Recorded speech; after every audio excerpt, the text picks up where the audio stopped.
په افغانستان کې د اسلامي امارت د دوهم ځل واکمنۍ سبا یو کال پوره کیږي. د اسلامي امارت چارواکي وایي چې په یو کال کې زیات پرمختګ کړی دی. په ټول هیواد کې سرتاسري امنیت ټینګ شوی. په اقتصادي برخه کې په کافي اندازه هڅې روانې دي. غلا، چور او فساد په بشپړه توګه له منځه تللی دی. اوس یوازینۍ ستونزه چې لا هم نه ده حل شوې پاتې ده او باید رسیدګي ورته وشي هغه د نړیوالو له لوري د اسلامي امارت په رسمیت پیژندل دي. تازه د هندي رسنیو د ریپورټونو له مخې د هند د بهرنیو چارو وزیر اس جي شنکر ویلي چې له سفیر پرته د هند د ډیپلوماټانو یوه ډله کابل ته د دغه هیواد سفارت ته تللې ده او بل لوري ته بیا امریکا هم اعلان کړی چې دوی به خپلې مرستې له افغانستان سره دوامداره وساتي. راځئ نن په دې بحث وکړو چې د هند دغه ادعا او د امریکا دغه ادعا چې د افغانستان سره به خپلې مرستې دوی نه سپموي او دوامداره توګه به خپلو مرستو ته دوام ورکوي او له بل لوري بیا دوی ولې اسلامي امارت رسما په رسمیت باندې نه پیژني او اعلان نه کوي.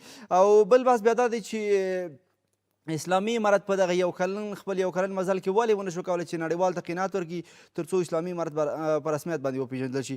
سلام، وخت مو په خیر. زه حبیب الرحمن صافی یم او تاسو د کاوش خپرونه ګوري. په خپرونه کې را سره دوه تنه قدرمن میلمانه دي. دلته په سټوډیو کې د پوهنتون استاد سید عبدالله حسیني او د سکایپ له لارې را سره د جرمني څخه قریب الرحمن شهاب واصل دی. تاسو دواړه ته په خپرونه کې ښه راغلاست. ستړي مه شئ. شهاب صاحب، بحث به له تاسو را پیل کړو. د اسلامي امارت له راتګه وروسته د کله چې متقي صاحب د بهرنیو چارو وزیر وټاکل شو له هغې ورځې نه وروسته دوی خپل سفرونه بهرنیو هیوادونو ته شروع کړي دي او د نړیوالو سره د سیاسي تعامل په برخه کې هغه خپلې هڅې کړي دي. تاسو ته دغه هڅې څومره د منلو وړ دي او څومره پر ځای وي؟ د اوسه پورې څومره لاسته راوړنې لري په دغې برخه کې؟ بسم الله الرحمن الرحیم. سلام تاسو قدرمن میلمه او ټولو لیدونکو ته. علیکم سلام. د افغانستان خلک د هڅو او تلاش پر ځای ډېر لومړیتوب دې ته ورکوي چې نتیجه څه وه او نتیجه د هر کار ډېر مهم بحث وي او تر هغه چې نتیجه نه وي ترلاسه شوې ډېرې هڅې او د هرې هڅې تعریف او توصیف هم موږ هغه بحث ته نه رسوي، نتیجې ته نه رسوي. زه فکر کوم چې په تېر یوه کال کې د افغانستان ډیپلوماټیکې دستګاه تر خپل وسه پورې هڅه وکړه چې له نړیوالو سره د تفاهم او تعامل یوه ژبه یا حد اقل یو ګډ تعریف پیدا کړي او ویې مومي. ولې متاسفانه په کور دننه ناسم تصامیم د دې لامل کیږي چې هغه د افغانستان بهرنۍ پالیسي او د افغانستان ډیپلوماټیکه دستګاه په مستقیم شکل باندې د تاثیر لاندې راولي. شهاب صاحب، مثلا کوم تصامیم و چې دغه دستګاه یې د خنډ سره مخ کړې ده؟ که ستاسو په یاد وي کله چې د طالبانو د واکمنۍ 3 میاشتې وتلې وې د سیمې هیوادونو زما معلومات دا دي چې حتی په 6 او 5 میاشت کې یو ګروپ د هیوادونو چمتو چې د طالبانو حکومت په یو ډول په رسمیت وپېژني. ولې کله چې یوه پرېکړه وکړه ښځې له زده کړو منع کړې، هر څه یې صفر ته راټیټ کړل. دا حالت بیا دوام کاوه تر هغې پورې چې په دغه وروستۍ پیښه رامنځته شوه په کابل کې. بیا هر څه له صفره پیل کړل او دغه حالت یې لا زیات ګونګ کړل. تر دې ورهاخوا هغه ژمنې چې د دوحې په تړون کې شوې وې، دا سمه ده چې طالبان وایي امریکایانو دا تړون مات کړی، یعنې د افغانستان پر خاوره یې تېری کړی یا ځینې نور مسایل. ولې د نړۍ او د امریکایانو غږ دا دی چې هغه تړون چې کومې مادې پکې وي هغه په بشپړ ډول باندې نه دي تطبیق شوي. یو بحث د همشمول حکومت و. طالبان وایي چې حکومت یې همشمول دی، ولې د همشمولیت لپاره یو داسې پلیټفورم پکار دی چې په هغې کې د دې معنا دا نه وي چې هر څوک له یو قومي ټیکټ نه راشي او یوه چوکۍ واخلي او هغلته دنده ترسره کړي. نه، دا د همشمولیت بحث نه دی. د همشمولیت معنا دا ده چې د وړتیاوو پر اساس د افغانستان د هر کنج افراد او خلک ځان په یو ډول په حکومت کې وویني. حکومت ټول ملت ته 40 میلیونه خلکو ته هر یو ته دنده نشي ورکولی. ولې په یو ډول هغه میکانیزم داسې ترتیب شوی، هغه قانون او چوکاټ داسې ترتیب شوی چې خلک په ښه شکل په حکومت کې ځان وویني. دغه یو تعریف دی چې متاسفانه د نړۍ له اړخه د یوې بهانې په توګه تر اوسه مطرح کېږي. بله شهاب صاحب، که حقوقي اړخ ته بیا راشو، نړۍ بیا دغه حق لري چې په افغانستان کې د دغسې یو حکومت غوښتنه وکړي؟ ګورئ هیڅ هیواد د بل هیواد په کورنیو چارو کې د لاسوهنې حق نه لري او د جنیوا کنونسیون پر اساس باندې هر هیواد خپل ملي منافع او خپل ارزښتونه تعریفولی شي او د هغې په اساس عمل کولی شي. ولې دې اصل ته په کتو چې نړۍ د یوه کلي حیثیت لري، په دې کلي کې داسې نشي کېدلی چې ته د له کلي خورا جلا او ګوښه او په متفاوت ډول باندې ژوند وکړې. دغه حالات او طریقه ټول داسې جوړ شوي چې ته به له دې کلي سره همزمانه او سمه منډه کوې. موږ باید د خپلو ملي منافعو، د خپلو ملي ارزښتونو، د خپلو ملي خطونو او کرښو تعریفونه وړاندې کړو او د هغې په اساس له نړۍ ګاونډیو او سیمې سره تعامل وکړو. ځکه یو ستونزه همدغه ده چې موږ تر اوسه پورې دغه تعریفونه نه دي رامنځته کړي. یعنې موږ که امریکایانو ته وایو ته ماته دا مشوره مه راکوه ځکه زه په مقابل کې دغه اپشن لرم، هغه اپشن کم دی. که موږ ته ایران، پاکستان، چین او روسیه مشوره راکوي، موږ ته هغوی د بدیل اپشن په توګه څه ویلی شو؟ دوی موږ د کورنیو چارو کې د لاسوهنه نه کوي. اوس روسان څه کاره دي چې ماته وایي ته همشمول حکومت په دې شکل جوړ کړه. ایرانیان څه کاره دي چې ماته وایي چې ته په حکومت کې قومونه او دې ته سهم ورکړه. ځکه موږ د یو خلا رامنځته کړې. دغه خلا د دې لامل شوی چې دغه هیوادونو ته یو فرصت په لاس ورشي او هغوی خپل فرسوده او راسته نظریات په موږ یو ډول باندې وپلوري. نو دا ډیر مسؤلیت د موږ دی، د افغانانو دی او د افغانانو په راس کې د اوسنیو حاکمانو او طالبانو دی. ځکه دوی باید له نړۍ سره د تعامل لپاره هم ټولې لارې وکاروي، هم د خلکو غوښتنې او نظریات او لومړیتوبونه په نظر کې ونیسي. دا به ډېره ښه خبرې چې افغانستان په خپل ځان دومره متکي چې له هېچا سره د اړیکو اړتیا ونه لري. دا به هغه خیالي بحث او ډېر عالي بحث وي. ولې موږ اوس نشو کولی که موږ له نړۍ سره تعامل او اړیکې ونه لرو، زموږ اقتصاد لا ماتیږي، مخ په ځوړ روان دی. خلک به له لوږې او فقر سره مخ کیږي، پرمختګ او صنعتي کېدل مو ناشوني کیږي، د ټکنالوژۍ او مډرن عصر نه محرومه کیږو. یعنې دغه ټول بحثونه له نړۍ سره په اړیکو کې رانغښتي. کله چې موږ پیاوړې، ښې او په ارزښتونو ولاړې اړیکې ولرو، دغه بحثونه ټول پکې تأمین کېدلی شي. او که خدای مکړه موږ په ځینو ناسمو او په اصطلاح بیړنیو پریکړو سره دغه مسایل د ستونزو سره مخ کوو، دا د افغانستان د برخلیک مسله ده او موږ د دې پر ځای باندې چې بیا د پرمختګ تمه ولرو، خدای مکړه د شاتګ په لورې بځو. بله، ډیره مننه شهاب صاحب. بیا هم درته راګرځم. حسیني صاحب، ولې تر اوسه پورې نړۍ موږ په رسمیت ونه پېژندلو؟ یو کال تیر شو،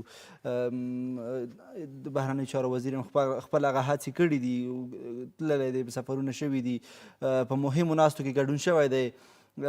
زیاتره مسایل چې باید شي هغه ترسره کړي دي بهرنیو چارو وزیر، هغه زموږ دیپلوماتیک دستګاه، اما تر اوسه پورې ولې په رسمیت نه پېژندل کېږي؟ ستونزه چیرته ده؟ ولې نه حل کېږي؟ سلام به بیننده‌های عزیز، به شما بزرگوار. مشکل با معذرت، مشکل اساسی از افغانستان و از حکومتداری افغانستان نیست. ما بحث فراتر از افغانستان اگر ببینیم به بسته جهان متوجه شویم، هر کشور ادعای خود را داره و کوشش داره که چیزهایی که به خودش مفید هست که همانا روابط خوب نگه داشتن امرای امریکا هست، نمیخواید روابط خود را با دیدگاهی که حکومت افغانستان را مستقل بشماره و به رسمیت بشناسه، این دیدگاه را فعلا وا ندارن و اما مفیدیت های شخصی خود را با امریکا میپالن، چون امریکا تقریبا ابرقدرت خود را میدانه. با او صورت است اگر هند است، اگر کشورهای دیگه است، اینها همش کوشش از این را داره که اگر ما بخوایم افغانستان را حکومت شبه به رسمیت بشناسیم، ما در اصل جفا با خود کردیم.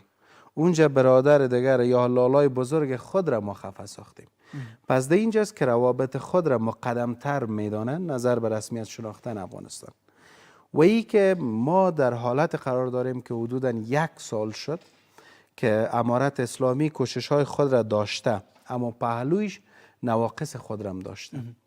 یا باید قسم بر جهان وانمود بکنه و نشان بده در عمل که ما از هر بود آماده ازی هستیم که ما به تمام معنا مستقل شمرده شویم.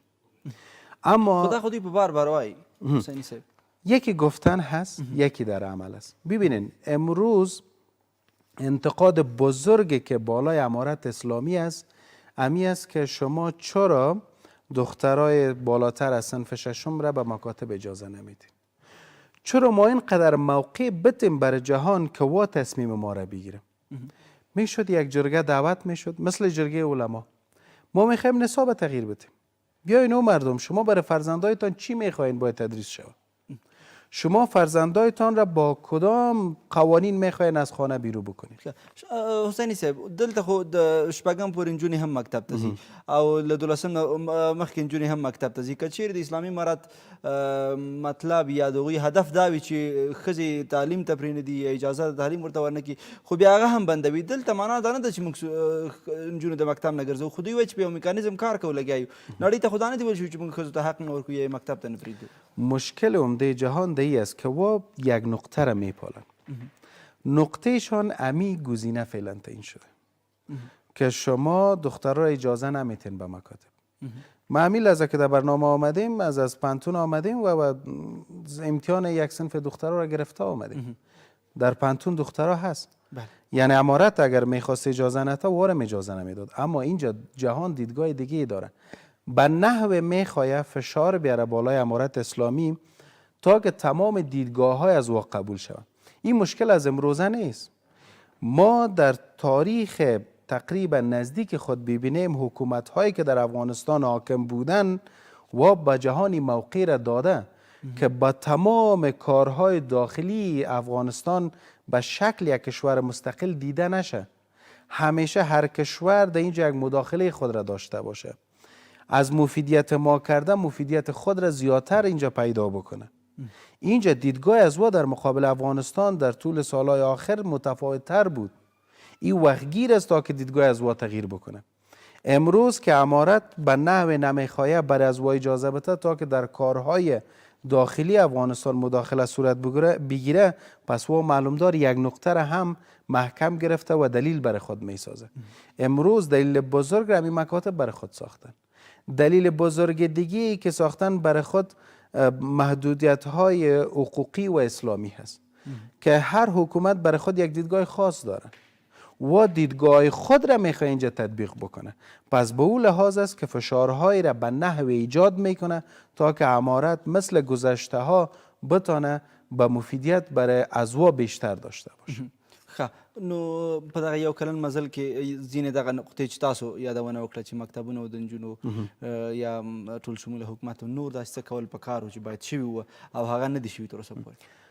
امارت اسلامی یک دیدگاه بزرگ را باید ایجاد میکرد به سطح کشور به شکل همه‌پرسی که شما به حیث یک کشور مستقل از مردم جهان چی خواهشات دارید. چون ما در یک کشور مستقل وقتی که ادامه کنیم داشته باشیم در اینجا ما نیازها به روابط داریم. این لازمی هست. این خواهش یک نفر و دو نفر نیست. روابط با کشورهای همسایه و دورتر از اون نیاز هست به یک جامعه. ببینید مثال ساده ایش میتیم که بحث موضوع امروز هم سر سفارت هند هست. ببینید زیاد مردم افغانستان برای تداوی به هندوستان میره. امروز ما زیاد مریضای داریم که منتظر ویزه هند هستند. زیاد جوانای ما برای تحصیل در برزیه ها به هند میخواین برن یا در رخصتی ها آمدن. تحولات پارسال که ایجاد شد در رخصتی های سمستروار پانتونای هندوستان بود که اکثریت مسئولین افغان در افغانستان بودند که بعد از اون نتونستن دوباره درس خود را ادامه بدن. پس یک مثال کوچک با هندوستان اگر ما قرار بدیم ببینید چقدر نیازها ما با کشورهای دیگه روابط داریم. این نیاز جامعه است. پس اینجا امارت اسلامی باید یک دیدگاه عمومی را ایجاد میکرد، از مردم همه‌پرسی میکرد تا که به جامعه جهانی میره نشان میداد که این خواهش مردم ما هست. پس لبیک بگوین که مشکل مردم ما حل شود. اینجا دوری از جامعه و از دیدگاه مردم خود تنهایی ایجاد شدن است که بر رسمیت شناختن از اینها را شاید سخت‌تر ساخته باشه. و دلیل عمدهش من میره میدانم. خب حسینی صاحب دا خود څو ورځلې دا کار وشو د ولس چې کومې هغه وکړلې چې ورته وایي دغه خپل اعتراضونه یې وکړل د خپلې غوښتنې وکړلې چې افغانستان په رسمیت وپېژني زموږ کنګل شوې پیسې را ازادې کړي په څو واره دغه کار وشو امرناړي بیا هم چوپ پاتې ده په دغې په وړاندې این در صورت مؤثر شده میتونه که صدای مردم و صدای حکمرانای ما یکی باشه. وقتی که یک دو نفر صدا بلند میکنه این صدای همه ملت شده نمیتونه، به گوش بعضی ها میرسه و به گوش بعضی ها رسیدگی کرده نمیتونه. پس اینجا اگر ایجاد شوه که به شکل ازی که مثل جرگه که ما داشتیم، اینجا دیدگاه همه پرسی میشه و تمام ملت افغان ده شامل میشه. پس به این گونه همکاری بین حکومت و مردم اگر ایجاد شوه و صدا یکی باشه دو صورت نتیجه یعنی تاسو وایي چې که ولس اعتراض کوي که ولس غوښتنه کوي د نړۍ نه حکومت باید تر څنګ ودرېږي او د هغه غږ راپورته کړل. دقیق. بله ډېره مننه. شهاب صاحب د هند ډیپلوماتانو سفر پرته له سفیر افغانستان ته په څه معنا دی څومره ګټور دی د افغانستان دپاره او دوی اصلا اوس د څه په لټه کې دي په رسمي ډول باندې افغانستان په رسمیت نه پیژني اما دوی خپل ډیپلوماتان رالیږي افغانستان کې خپل سفارت پرانیستی دی او خپل فعالیتونه لري. له یو بعد نه د هندي ډیپلوماټانو راتګ یو باب او یو فصل پرانیستل کېدل دي چې نورو هیوادونو ته جرأت ورکړي چې له افغانستان سره سیاسي معاملې او تعامل ته زړه ښه کړي. دا یو بعد قضیه دی. ولې دویم بعد بیا دا دی چې هغه تحلیل او تجزیه شي او ارزیابي شي چې آیا هند څه لټوي په افغانستان کې. د ما شخصي نظر دا دی چې هندي ډیپلوماټانو په عنوان او په جامه کې د خپلو معلوماتو د راټولولو او د حالت د نږدې د ارزولو لپاره دلته حضور یې پیدا کړی او بیرته راغلی دي. ځکه په نړۍ کې هیڅوک د هیڅ چا له غمه نه دي مړه، نه هندو د ما د محصل له غمه مړ دی، نه هندو د ما د مریض له غمه مړ دی او نه بله کومه مسله شته. هغوی خپلې ګټې دي، خپل منافع دي، غواړي چې د افغانستان حالات له نږدې وڅاري، خپل رول ولري، خپل اغیز ولري. اوس دغه یو فرصت ګڼلی او دلته حضور پیدا کړ. له دې پرته که دوی د ډیپلوماټیکو اړیکو ټینګول غوښتلی نو ولې د رسمیت بحث نه راپورته کوي، ولې رسمي تعامل نه کوي، ولې سفیر نه مني، ولې سفیر نه استوي، ولې رسمیت نه پیژني. دا ټول مسایل دي. بل بحث دی هند که موږ په ټول د تاریخ کې وګورو افغانستان له ټولو هیوادونو سره ښو اړیکو ته اړتیا لري، که هغه هند دی، که پاکستان دی، که ایران دی، که سیمې هیوادونه دي. ګاونډي موږ ته باید ډېر زیات لومړیتوب وي. ولې زما باور دا دی چې دا خلک د سختې ورځې ملګري نه دي. همیشه یې په سخته ورځ کې افغانان پرېښي دي، ټولو خلکو پرېښي، یعنې هېڅ چا ورسره ځواني نه ده کړې له افغانانو سره. نو موږ په دغسې خلکو باندې ډېره زیاته تکیه نشو کولی. خو د دې ترڅنګ دا نظر بیا هم تکراروم چې یو باب دی، یو فصل دی د نورو هیوادونو لپاره، یو سیګنال دی چې هغوی هم کولی شي په افغانستان ته خپل ډیپلوماټان واستوي. سره له دې چې د منځنۍ اسیا د ځینو هیوادونو او همدارنګه د سعودي عرب او اماراتو او د قطر ځینې ډیپلوماټان له وړاندې کابل ته راغلي دي. ولې هغسې رول چې د افغانستان د بهرنۍ پالیسۍ او د ډیپلوماټیکې دستګاه په برخه کې باید د دغو سفارتونو په توسط باندې ادا شوی وای، موږ هغسې ګټه نه ده ترې اخیستې یا د خلکو موږ ته موقع نه ده راکړې چې هغسې ګټه ترې واخلو. همدغه دلیل دی چې د موږ د بهرنیو چارو وزارت هغه له خپلو لومړیتوبونو حتی کله کله منحرف کېږي. زه تاسو ته یو بیلګه وایم، ښه ده چې دا نقد شي او ښه ده چې دا واوري دا خلک. د موږ د بهرنیو چارو وزیر خپل اردوګانې ګوري، په کندوز او مزار کې خپل اردوګانې کتلې، او د دفاع وزیر مو بیا تاجکستان او ازبکستان ته وایي چې زموږ الوتکې کرانه کړئ نو په زور یې درنه اخلو. دا یو د بل په چارو کې مداخله ده. یعنې د بهرنیو چارو وزیر د دې په ځای چې بدخشان ته ولاړ شي باید د سیمې د هیوادونو سفرونه یې کولی، له نړۍ سره یې د اړیکو د ټینګولو هڅه کړې او لږ تر لږه هغه څه چې له نړۍ بیرته راوړلی خلکو سره یې شریکولی. دا ډېر مهم بحث دی. تیر جمهوریت همدغه تېروتنه وکړه چې تر اخرې ورځې د چپه کېدو پورې ټول مسایل په یوه کوچنۍ حلقه کې راټول کړي وو او خلک ټول ترې ناخبره وو. په 21مه پېړۍ کې فکر کوم د خلکو حق جوړیږي او دغه تقاضا د عصر هم همدغسې ده چې له محرمو مسایلو پرته، یو هغه مسایل دي چې محرم دي، له محرمو مسایلو پرته ځینې مهم مسایل له خلکو سره شریک شي. مثلا په دې وروستیو کې له ایران سره د اوبو بحث دی، د وچکالۍ دغه څپه نور هم ښایي دوام وکړي. د هغوی استازی راځي دلته ګوري، ناسته پاسته کوي، د ایران وزیران یوه ادعا کوي، ولې زموږ له طرفه هیڅ ځواب نه وي. او دغه خلا د دې لامل کېږي چې له دې نه مختلف تفاسیر وشي او حتی غلط برداشتونه ترې رامنځته شي. نو فکر کوم چې له خلکو سره د افغانستان د موقف او دریځ شریکول ډېر مهم بحث دی او دا باید وشي. دا د خلکو غوښتنه ده او دا د حکومتدارۍ د تقویت لپاره یو ګام دی. یعنی په دې کې یوازې د یو کس او د یو ډلې د یو فرد ګټه نه ده. په اصل کې د هغو معلوماتو شریکول او د هغو موقفونو راڅرګندول چې هغه عامي او د محرمیت کوم څه پکې ونه لري، دا د حکومتدارۍ د تقویت لامل کېږي. نو تاسو ولې خپل حکومت په دې شکل باندې تقویت نه کوي؟ ولې د خلکو باور پرې لوړ نه کوي؟ نو دغه مسایلو ته باید توجه وشي او خدای وکړي له موضوع بیرته ونه وځم. نو د هندي ډیپلوماټانو راتګ ښه ګام دی، ښه کار دی، یو څراغ دی. شهاب صاحب همدغې موضوع باندې تم کېږو لږ ذره، په همدغې موضوع کې لږ پاتې کېږو. اوس چې هند خپل نیت لري یا خپلې ګټو پسې ګرځي او ستاسو په وینا چې هند پخوا نه د افغانستان سره چندان داسې اړیکې نه دي درلودلې چې افغانستان د په ښه وخت کې لاس ورکړی او هغه یې په ښه وخت کې راپورته کړی، یعنې په هر وخت کې که په سخته په راځي بیا خوشي کوي. په دغسې حالاتو کې چې یو هیواد ستا په وړاندې دغسې پالیسي لري او معلومه هم ده، نو څه کول اوس پکار د اسلامي امارت څه ډول پالیسي د دوی سره باید اختیار شي؟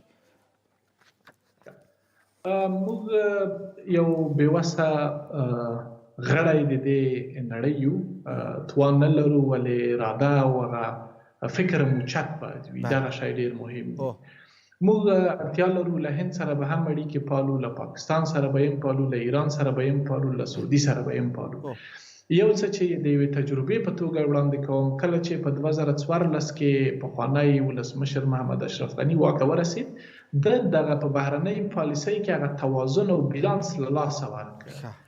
مثلا سعودي ته ډیر ګرم ولاړ او ایران یې دلته اګنور کړ، ایران یې بیخي هیر کړ، ځکه دا دوه حریفان دي په خپلو کې. پاکستان ته ډیر زیات ورنږدې شو، هند یې هیر کړ. امریکا ته ډیر ورنږدې شو، یو بل سیمه ییز قدرت روسیه یې هیر کړ او چین یې هیر کړ. دغه شی بالاخره د دې لامل شول چې همدغه هیوادونه په کراره د دوی په مقابلو کې موقف ونیسي او بیا بالاخره سرنوشت دغه شو. اوس هم وایم چې د افغانستان په بهرنۍ پالیسیو، د افغانستان په بهرني سیاست کې بیلانس په داسې شکل باندې باید وساتل شي چې نه د افغانستان اولیا ګټې پکې متضررې شي او نه هم موږ د نړۍ له د کاروان وروسته پاتې شو. ځکه دا ډېر مهم بحث دی. اوس له چین او روسیې سره داسې ښکاري چې زموږ اړیکې ډېرې تودې دي، ولې دغه ډېر تودوالی هم د افغانستان د اوسني عصر سره سم هغه نه کوي. که دا د دې لپاره چې موږ نورو ته پې ځان وښیو، دا جلا بحث دی، ولې دا هم ګټه نه کوي ډېره زیاته. موږ اړتیا لرو چین سره هم ښې اړیکې ولرو، له روسیې سره یې هم ولرو، ولې دغه اوسنۍ یونیپولر یا په اصطلاح باندې یو قطبي نړۍ ته په کتو باندې موږ د توازن په بهرني سیاست کې او بېطرفي په واقعي معنا باندې، یو بېطرفي په شعار کې ده چې موږ وایو چې موږ بېطرفه هیواد یو، د چا په چارو کې مداخله نه کوو، نه باید څوک د موږ په چارو کې مداخله وکړي. دا یو بحث دی. بل کله چې دا مسایل په عمل کې ثابتېږي، دا یو سلسله سټیپونه لري، قدمونه لري چې هغه باید واخیستل شي. نو بیا په هغه وخت کې سړی په بشپړ ډول ادعا کولی شي چې موږ د بېطرفه بهرني سیاست په محور باندې له سیمې سره اقتصادي ګټې پالو، له سیمې سره د افغانستان د اولیا او ملي ګټو او خطونو په اساس باندې اړیکې پالو او راشه درشه ورسره کوو. کور ودان شهاب صاحب، حسیني صاحب، امریکا هم افغانستان سره د مرستو دوام اعلان کوي، ولې هغه څه چې د افغان ولس یې ترې غواړي، هغه څه چې د افغان ولس ضرورت دی، مثلا د کنګل شوو پیسو آزادول دي چې دوی باید راپرېږدي. دلته وایي چې 150 میلیونه ډالر مرسته یې تېره ورځ اعلان کړې ده. دوی وایي چې دا د افغان ولس د لاسنیوي په خاطر په موږ کوو، اما هغه پیسې چې د افغان ولس حق دی هغه یې کنګل کړي دي او هغه نه راازادوي. او بل هغه څه چې ولس ورته ضرورت لري هغه د رسمیت پیژندل دي چې باید وپېژندل شي په رسمیت باندې. مخکې تاسو هم یادونه وکړه چې دا نورو هیوادونو په مخ کې هم دوی خنډ ګرځېدلي دي چې افغانستان نور هیوادونه هم په رسمیت باندې نه پیژني، یعنې ټوله ستونزه دوی ته متوجه ده. اما یو خوا نه کومکونه کوي، له بلې خوا نه بیا دغسې یو چارې ترسره کوي. دلته ډیپلوماسي یا د دوی سیاست زموږ په وړاندې څه ډول دی؟ دوی څه غواړي افغانستان کې؟ امریکا در مجموع با کشورهایی که بودن و در کشورهایی که متجاوز به شکل متجاوز رفتن، برآمدنشان قطع روابط نبوده. اما او کشور اجازه هم نداده که به شکل آزاد و مستقل زندگی بکنه.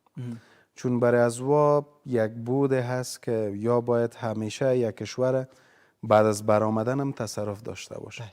مثل که شما گفتین، اگر یا واقعا دل می سوختاندن بالای مردم افغانستان، حق خود مردم را که اما آنها پول که یا نگهداری کردن او را می دادن. امروز به این کمک های از یا نیاز نمیده. خو یا به نحوه می خواهد که جامعه جهانی را متوجه از این بسازه که من می خواهم کمک بکنم شما هم دسترسی به افغانستان داشته باشین و کمک های خود و کشورهای دیگر روابط خود داشته باشین.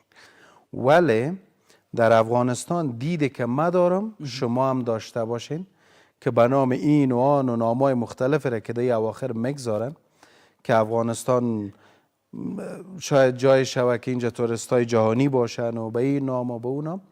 اما دید امریکا چیز دیگه است در اواخر، چون موضوع روسیه هست و در اواخر موضوع چین هم برپای خیست و این موضوع برای کشورها افغانستان نزدیکترین هست و یک بام آسیا هست افغانستان. پس به اون لحاظ میتونن که استفاده خوبی از اینجا داشته باشه. یا میخواین که روابط خود را هیچ گونه با افغانستان قطع نکنه و به هیچ شرایط حاضر نیستن که افغانستان حکومتش به مستقل و یا هم به رسمیت بشناسن. چون یا میخواین به روز بعد خود افغانستان نگه داشتن. ذهنیت از یایی است که اگر در آسیا ضربه بخورم دوباره یک مکان داشته باشم، یا در ماه یک بار شاید موضوعی را ایجاد بکنه که موجودیت افغانستان در این حالت تنها نگه داشتن برای جهان مضر باشه، یا یک کار بکنن یک نتیجه بگیرن و برای جهان قسم نشان بده که افغانستان باید زیر نظر ما باشه. اگر نه مبادا که روز بعد به این که کشور خطرناک برای جهان ثابت شده میتونه. یا به نحوه تکرارا میگم افغانستان را به روز مبادای خود نگه داشتن است. نمیخواه دور بسازه و نمیخواه مکمل در آغوش بگیره. یا را در حالت گنگ نگه میداره تا که بحث سیاسی منطقوی از این به درستی چرخش کنه و نتیجه داشته باشه. فکر نه کوي چې په دې حالت کې خو زموږ ډېر تاوان دی او له دغه حالت د وتلو لپاره لارې شته څه شته چې باید دغه حالت نه ځان وباسو بالاخره تر څو به دغسې ذلیله او تر څو به دغسې د دوی د لاس لاندې ژوند ته ادامه ورکوو. بهترین راهکرد برای حکومت فعلی افغانستان ای است که یا بغیر از امریکا روابط خود را محکمتر با کشورهای دیگه بکنن. حداقل اگر او دوره را ما در یاد ما بیاریم، ما روابط بسیار خوب با امارات عربی داشتیم، روابط خوب با پاکستان داشتیم و امثالش میتونیم چرا حالا تطبیق نکنیم. هم موضوع رسمیت شناختن او وقت بعضی کشورها به رسمیت شناختن. حسیني صاحب خو په هغه وخت کې بیا هم تر شا امریکا ولاړه وه. اوس فکر کوئ چې که چیرې دغه هیوادونو سره موږ اړیکې ښې کوو او موږ د دوی سره خپل روابط پالو، د دوی بدیل کېدلی شي یا د دوی نه موږ خلاص؟ ما میتونیم از مجبوریت های کشورهای دیگه استفاده بکنیم. امروز مثال خوبش انتقال سنگ زغال برای پاکستان است. بالای پاکستان چین برق قطع کرد و امروز مجبور شد سنگ زغال از افغانستان خریداری بکنه برای تولید برق خود. ما چرا یک پیشفرض بهش نگذاریم؟ ما در صورت نیازهای خود تا پوره میکنیم که این نیازهای ما را پوره کنیم. او که به رسمیت میشناسی نمیشناسی من کار ندارم. برای ما مفیدیت چی هست؟ با ایران وقتی که ما آب را برش رها میکنیم در مقابلش باید ما چی نیازهایی که از ایران داریم به رسمیت نشناس، اما نیازی که داری در مقابلش نیاز ما را برآورده بساز. با همین گونه ما اگر ببینیم تاجیکستان حالا تصمیم داره که به پاکستان یا برق بده، موضوع آخان است، ما میتونیم از این بسیار مفید استفاده بکنیم. هیچ کس به رسمیت من را نشناسه اما نیازهای من را پوره کنه. چون در رسمیت شناختن رفع نیازهای من است.